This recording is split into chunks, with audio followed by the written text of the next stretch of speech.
एक और टेक्नोलॉजी के बारे में बात करेंगे जो और हमारे डेमोक्रेसी में, जैसे ब्लॉकचेन से ड्रिवन इलेक्शन पोलिंग करने के लिए। आई थिंक इंडिया में भी काफ़ी बात हुई थी, as far I remember. You think blockchain based, where it's something like this can be experimented in India?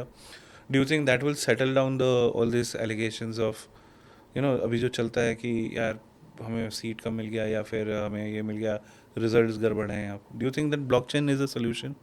हाँ, मुझे लगता है कि कोई भी नई टेक्नोलॉजी आती है, उसको स्पेस बनाने में, उसकी समझ विकसित करने में लोगों में एक 1 से डेढ़ दशक का टाइम लगता है। जैसे अब वो समझ ईवीएम के लिए विकसित हो चुकी है।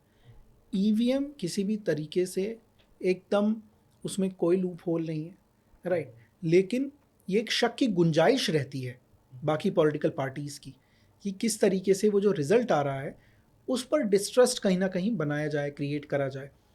सो उसके लिए ब्लॉकचेन एक अच्छा सॉल्यूशन है, क्योंकि वो एकदम फ्रॉड प्रूफ है। उसमें आपको रिजल्ट्स तुरंत मिलते हैं, उसमें आप कोई फ्रॉड नहीं कर सकते, कोई मैनिपुलेशन नहीं कर सकते, राइट? एंड वो आपके इलेक्शन प्रोसेस को भी कम कॉस्ट इफ़ेक्टिव कर देगा, और उसमें रिसोर्सेज भी कम यूज़ होंगे। सो मुझे लगता है कि हाँ, ये ट्रायल किया जाना चाहिए।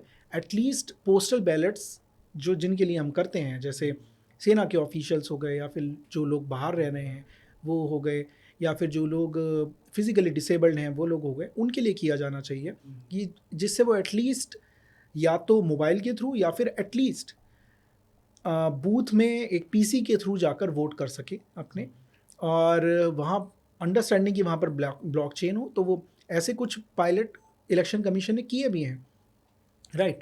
लेकिन वो फर्दर आगे नहीं बढ़ पाए। बट हाँ, मुझे लगता है कि down the line emerging technologies के थ्रू इलेक्शन का जो फ्यूचर है, वो ब्लॉकचेन से ही जाता है।